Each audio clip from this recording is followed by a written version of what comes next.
നമസ്കാരം. പ്ലസിലേക്ക് സ്വാഗതം. അങ്ങനെ ഇന്ത്യയെ തകർക്കാനുള്ള ഒരു ലക്ഷ്യവുമായി ബന്ധപ്പെട്ട തുർക്കിയുമായി ഒരു ഡീലിലേക്ക് കടക്കുന്നു പാകിസ്ഥാൻ. ഒരു സർവനാശം തന്നെയാണ് അങ്കാറയിൽ ലക്ഷ്യമിട്ടിരിക്കുന്നത്. എർദോഗന്റെ ഈ കുബുദ്ധിക്ക് കണക്കിന് തന്നെ ഇന്ത്യയുടെ മറുപടി ഉണ്ടാകുമെന്ന കാര്യത്തിൽ സംശയമൊന്നും തന്നെയില്ല. അതുതന്നെയാണ് റഷ്യയുമായി ബന്ധപ്പെട്ട ഡീലിൽ നിന്നും പിന്മാറി ഇപ്പോൾ അമേരിക്കയെ കൂട്ടുപിടിച്ചിരിക്കുന്നത്, പാകിസ്ഥാനെ ചേർത്ത് പിടിക്കുന്നത്, ചൈനയുമായി പല പദ്ധതികളും ആസൂത്രണം ചെയ്യാൻ പ്രേരിപ്പിക്കുന്നത്. പാകിസ്ഥാൻ വ്യോമസേനയ്ക്ക് ANK അൻക-3 സ്റ്റെൽത്ത് ഡ്രോൺ വിൽക്കാനാണ് തുർക്കി തീരുമാനമെടുത്തിരിക്കുന്നത്. നമുക്കറിയാം, ഓപ്പറേഷൻ സിന്ദൂറിന്റെ സമയത്ത് 300-ലധികം ഡ്രോണുകൾ പാകിസ്ഥാനിൽ നിന്നും ഇന്ത്യയുടെ വ്യോമാതിർത്തി ലംഘിക്കാനായി എത്തിച്ചേർന്നത്. അതിനെയൊക്കെ തന്നെ ശക്തമായി ഇന്ത്യയുടെ വ്യോമ പ്രതിരോധ സംവിധാനങ്ങൾ വെടിവെച്ചിട്ടുണ്ടായിരുന്നു. എന്നാൽ ആ എത്തിയ ഡ്രോണുകൾ ഫോറൻസിക് പരിശോധനയ്ക്ക് വിധേയമാക്കിയപ്പോൾ മനസ്സിലാക്കാൻ കഴിഞ്ഞൊരു വിഷയമുണ്ട്. ഇതൊക്കെ തന്നെ തുർക്കി മെയ്ഡ് ഡ്രോണുകളാണ്. ഈ ഡ്രോണുകൾ തന്നെ വീണ്ടും പുതിയ, അതായത് കണ്ടുപിടിക്കാൻ പോലും കഴിയാത്ത രീതിയിൽ ശത്രുവിൻ്റെ താവളങ്ങളെ ലക്ഷ്യമാക്കി ലാക്കാക്കി പാഞ്ഞ് അവിടെ വലിയ വിനാശകരമായ സ്ഫോടനം അടക്കം സൃഷ്ടിക്കാൻ സാധിക്കുന്ന രീതിയിലുള്ള സ്റ്റെൽത്ത് ഡ്രോണുകൾ തന്നെയാണ് തുർക്കി പാകിസ്ഥാന് നൽകുന്നത്. അടുത്ത തലമുറ അൻക-3 സ്റ്റെൽത്ത് ഡ്രോൺ തുർക്കി പാകിസ്ഥാൻ ഔദ്യോഗികമായി തന്നെ വാഗ്ദാനം ചെയ്തുവെന്ന് ടൈംസ് ഓഫ് ഇസ്ലാമാബാദ് തന്നെ റിപ്പോർട്ട് ചെയ്യുന്നു. പാകിസ്ഥാൻ വ്യോമസേനയ്ക്ക് ആഴത്തിലുള്ള ആക്രമണ ശേഷി കൊടുക്കാൻ കഴിയുന്ന ഈ ഡ്രോൺ ടർക്കിഷ് എയ്റോസ്പേസ് ഇൻഡസ്ട്രീസ് ആണ് വികസിപ്പിച്ചെടുത്തിരിക്കുന്നത്.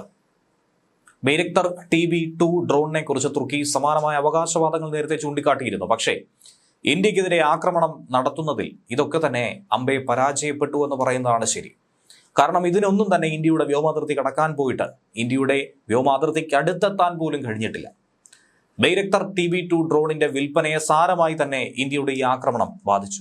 അതുകൊണ്ട് തന്നെയാണ് പഴയ വീഞ്ഞ് പുതിയ കുപ്പിയിലാക്കി അൻക-3 സ്റ്റെൽത്ത് ഡ്രോൺ ഉപയോഗിച്ചുകൊണ്ട് തുർക്കി ആയുധ വിപണിയിൽ ഇന്ത്യയെ വെല്ലുവിളിക്കാൻ വേണ്ടി ഇന്ത്യക്കെതിരായിട്ടുള്ള ആക്രമണങ്ങൾക്ക് പാകിസ്ഥാൻ ഇത് കരുത്തു പകരുമെന്ന് വിശ്വസിപ്പിച്ച് വിൽപ്പന നടത്തുന്നത്.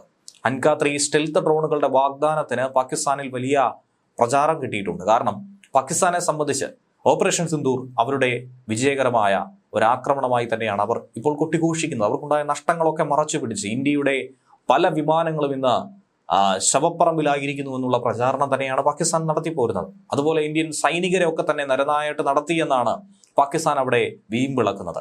യാഥാർത്ഥ്യം എന്തെന്നുള്ളത് പാകിസ്ഥാനിൽ നിന്ന് പുറത്തുള്ളവർക്ക് ഏവർക്കും അറിയാവുന്നതാണ്.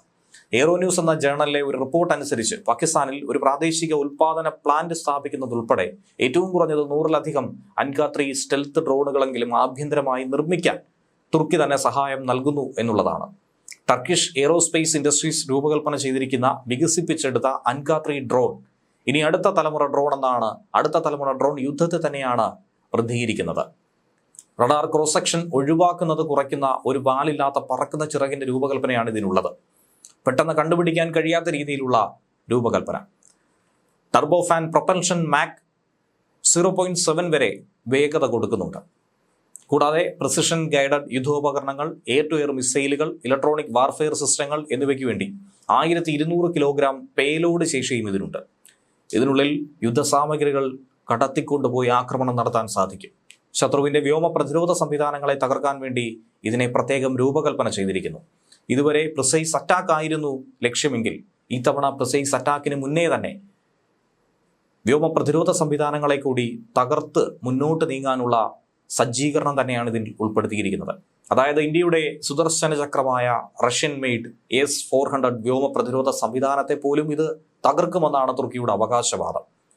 തുർക്കിക്ക് S-400 റഷ്യ നൽകിയത് നമുക്ക് ഏവർക്കും അറിയാവുന്നതാണ്. അത് നിലവിൽ ഒഴിവാക്കി ഇനിയുള്ള ഡീലുകൾ ക്യാൻസൽ ചെയ്തുകൊണ്ട് മുന്നോട്ട് നീങ്ങാനാണ് തുർക്കി തീരുമാനിച്ചിരിക്കുന്നത്, അമേരിക്കയുടെ സമ്മർദ്ദത്താൽ. അതുകൊണ്ട് S-400 എങ്ങനെ പ്രവർത്തിക്കുമെന്നുള്ളത് തുർക്കിക്ക് വ്യക്തമായി തന്നെ അറിയാം. അതുകൊണ്ടാണ് S-400നെ മറികടക്കാൻ കഴിയുമെന്ന അവകാശവാദം തുർക്കി വയ്ക്കുന്നത്.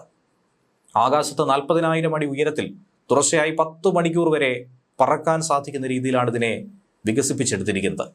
കഴിഞ്ഞ വർഷം പറക്കൽ പരീക്ഷണങ്ങൾ പൂർത്തീകരിച്ചു. പ്രതിരോധ സംരംഭത്തിന്റെ സഹകരണ സംരംഭത്തിന്റെ ഭാഗമായി പാകിസ്ഥാന് സജീവമായി ഇത് വിപണനം ചെയ്യുന്നുണ്ടെന്ന് ഉന്നതതല സൈനിക ചർച്ചകളിൽ തുർക്കിയിലെ മുതിർന്ന ഉദ്യോഗസ്ഥർ തന്നെ വ്യക്തമാക്കിയിട്ടുണ്ട്.